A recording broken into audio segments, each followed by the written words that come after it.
홍영표 통일부 장관이 개성공단 자금이 북한의 핵과 미사일 개발에 유입된 정황이 있다. 이렇게 말한 발언에 대해서 와전된 부분이 있다고 해명을 했는데요.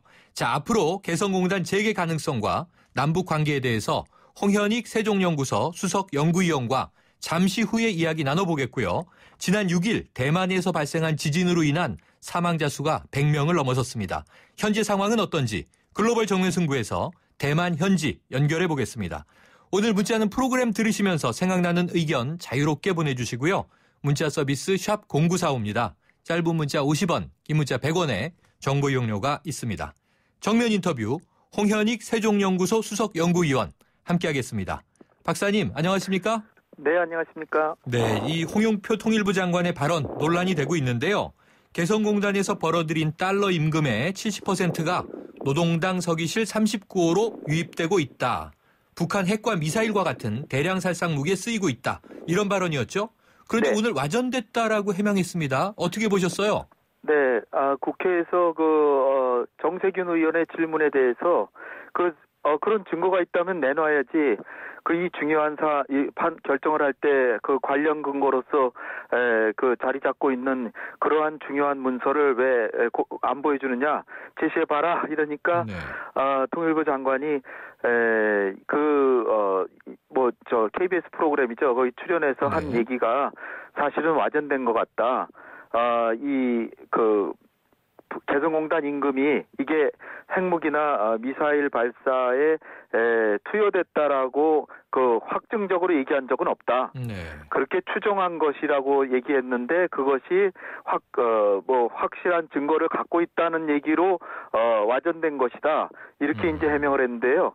그 내막은 아무래도 만약에 통일부 장관이 즉 한국 정부가 개성공단의 근로자들의 임금이 결국 대량살상 무기 개발에 쓰였다는 확실한 자료를 갖고 있다면 그간에는 왜 놔뒀느냐.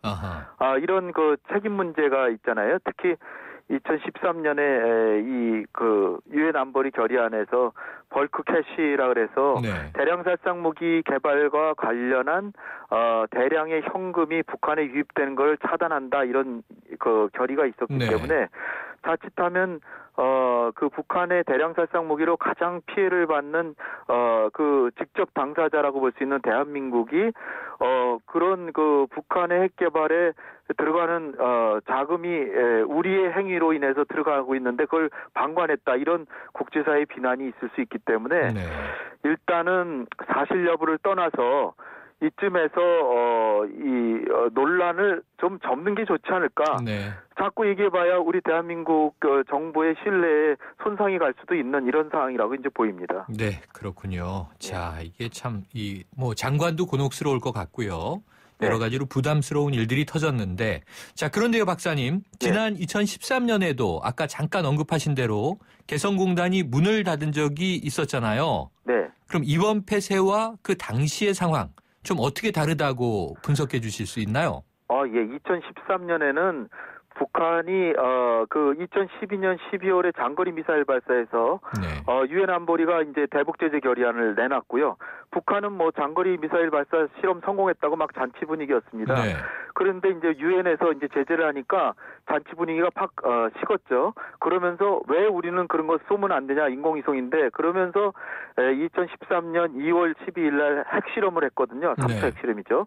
그러니까 유엔 안보리에서 또 대북 제재 결의안 더 센 게 나왔습니다. 지금 말씀드렸던 이제 벌크 캐시 이거 결의안이죠.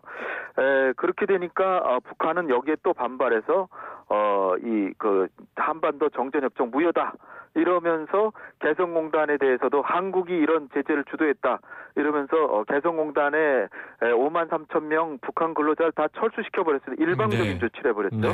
거기에 대해서 우리 정부가 여기에 굴하지 않고 박근혜 대통령의 결단으로 전부 다 철수해라 이런 지시를 했습니다. 그래서 북한이 행동 그러니까 북한의 조치로 인해서 문을 닫았던 거고요. 그래서 그 당시에는 북한이 자기네가 먼저 이런 행동을 했는데 그들의 계산은 한국 정부가 개성공단을 소중하게 생각하니까 설마 이 한국 정부가 그런 전면 철수 결정을 할 줄은 몰랐겠죠. 그랬는데 우리가 예상과 달리 강수를 두니까 결국은 좀 고개를 숙이면서 결국은 그해 가을에 네. 재정상을 했습니다. 근데 이번에는 개성공단에 북한이 조치를 한 게 아니고 핵실험과 이제 미사일 발사를 했죠. 네. 그런데 그 북한이 보기에는 관련 사항이 아닌데 개성공단을 이게 전면 중단했습니다. 그러니까 상황이 다른 것은 그때는 북한이 먼저 규칙 사유가 있었던 거고, 물론 이번에도 광의로 보면 포괄적으로 보면 북한의 규칙 사유가 있지만 북한의 입장에서는 개성공단에 이런 일을 할 줄은 정말 몰랐겠죠. 네. 그렇기 때문에 북한으로서는 이게 한국의 행동이 불법적이다 이렇게 하면서 한국 근로자들 전원을 추방하고 자산을 동결한 것입니다. 네. 그러니까 향후의 문제와 관련해서 이게 지금 한국 정부가 핵과 미사일 개발에 따른 조치로 개성공단을 중단시켰기 때문에 재개가 2013년보다 더 어려울 것으로 예상이 됩니다. 이런 게 크게 다르다고 보여집니다. 그러면은 그때도 이제 5개월 이상 네. 정말 이 초강수를 끌고 가다가 네. 이 북한의 요청으로 협상에 임하면서 재가동이 됐던 거잖아요. 네. 그러면 이제 이번에 이 개성공단이 다시 문을 열고 재가동할 가능성은 그때보다 더 어렵다고 보시는 거군요. 그때보다는 작겠죠. 왜냐하면은 그때는 북한이 자기네들이 한국을 떠보려고 네. 모험주의 정책으로 북한 근로자를 철수시켰는데, 네. 그런데 이제 우리의 의도를 확실히 하기 위해서 북한이 그렇게 나온다면 정상적인 관계하기 어렵다 그렇게 철수를 했으니까 북한이 조금 꼬리를 내리면 다시 우리도 이제 북한이 교훈을 줬구나. 그러고 이제 다시 정상을 했거든요. 네. 근데 이번에는 우리가 결정을 해서 그만뒀는데 그 사유가 핵 개발과 미사일 발사 이런 거기 때문에 근데 북한이 핵이나 미사일에 대해서 지금 정책과 다른 태도를 보이기가 쉽지 않아 보이기 때문에 그러니까 다시 재개를 위한 명분이 양측이 좀 갖기가 어려운 거죠. 그래서 재개가 그때보다 더 어렵지 않을까 이렇게 조심스럽게 추측해 봅니다. 네. 자, 박사님, 그런데 이제 지금 국제 공조에 의한 대북 제재는 아직 명확화되지 않지 않았습니까? 네. 그런데 지금 이 우리나라 입장에서는 대북 확성기, 그다음에 사드 배치 문제, 그리고 이번에 개성공단 가동 전면 중단, 그리고 이어서 해운 제재 추진에 대한 이야기가 나오고 있는데요. 네. 이 북한에 기항했던 제3국 선박이 국내에 입항하는 것을 금지하는 내용이다. 네. 그런데 이게 좀 북한을 압박하는 데 효과를 볼 수 있을까요? 압박하는 효과는 꽤 있을 거라고 보입니다. 네. 왜냐하면은 그 대부분이 이제 북한과 동남아를 오가는 선박들, 이런 선박들이 북한과의 물량이 별로 안 되기 때문에 네. 주로 이제 북한 갔다가 중국도 갔다, 한국도 갔다 이러거든요. 근데 북한을 들르면 한국에 기항을 못 한다. 그러면은 이 선박들이 북한과의 거래는 끊을 가능성이 꽤 있죠. 네. 왜냐하면 한국과의 거래가 훨씬 크니까. 그런데 이제 문제는 어디 있냐면은 이 선박들이 상당 부분이 중국 선박입니다. 아하. 그럼 이제 중국의 이해관계에 좀 반하잖아요. 네. 그러면 중국이 이거 북한한테 유감인데 왜 우리를 제재하냐 이렇게 생각할 수도 있겠죠. 그러면 한중 간에도 이 문제로 알력이 생길 수 있기 때문에 우리 정부가 이걸 검토하는 것은 다름이 아니라 지금 그 아베 총리는 지금 일본의 대북 제재 조치를 양자 차원에서 지금 벌써 다 했고요. 네. 그다음 송금액을 줄이거나 거긴 북한 사람 일체 일본에 못 들어온다. 네. 또 지금 이 해운 제재처럼 북한을 들린 선박은 제3국 선박 일체 일본에 못 온다까지 벌써 해놨습니다. 네. 그리고 미국에서도 상하원에서 지금 다 대북 제재 세컨더리 보이콧까지 포함한 법안이 통과됐기 때문에 네.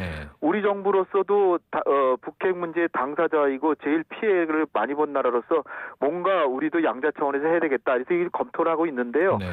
통일부 당국자가 얘기하듯이 지금 바로 할 건 아니고 유엔 안보리 제재가 나온 다음에 미국이 이를테면 세컨더리 보이콧 같은 걸 하는 동향을 보면서 하지 않을까 이렇게 추측됩니다. 그렇군요. 지금 이제 잠시 말씀 주셨습니다만 중국의 역할에 대한 문제가 계속 제기되고 있지 않습니까? 네. 중국이 결정적인 순간에 북한 감싸기로 이렇게 돌아서잖아요. 네. 그리고 이번 사드 배치에서는 이제 아주 민감하게 날을 세우는데 자, 중국의 이런 이중적인 태도를 우리가 어떤 좀 단호한 외교 조치로 좀 이걸 막아내거나 혹은 풀어내거나 할 수 있을까요? 제 생각은 그렇습니다. 중국이 왜 그러는지를 일단 이해하는 게 중요한데요. 네.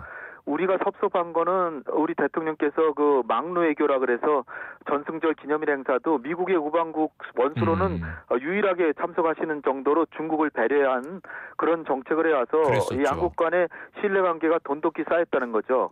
그래서 중국말로 관시라는 거 있잖아요. 네. 양국 간의 관계. 이게 친구 관계로 발전을 했는데 어떻게 친구를 이렇게 실망시킬 수 있냐 이래서 이제 우리가 섭섭한 건데요. 중국이 대외 정책을 할 때는 관시보다는 실용주의를 우선시한다는 것으로 보면 모든 문제가 다 풀립니다. 네. 중국이 한국하고 친해지고 전략적 동반자가 된 건 사실이지만 그렇다고 북한을 버릴 수도 없는 지금 상황이거든요. 그래서 중국의 입장은 남북한 모두의 영향력을 가지려고 합니다. 네. 그래서 일방적으로 한국 편을 들고 북한은 버리기는 실용주의 노선에 따르면 쉽지 않은 거죠. 네. 그렇기 때문에 우리 대통령 전화도 안 받고 한 달이나 끌고 그랬는데 네.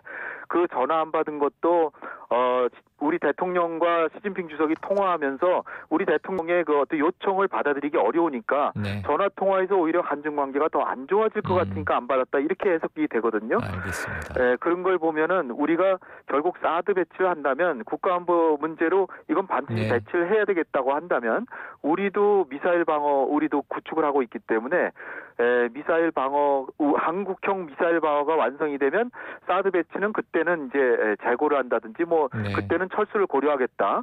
뭐 이 정도로 약간의 중국의 체면을 세워준다면 한층 중국의 반발을 좀 무마할 수 있지 않을까 이렇게 생각이 됩니다. 자, 박사님 오늘 말씀 감사합니다. 네, 감사합니다. 지금까지 홍현익 세종연구소 수석연구위원이었습니다.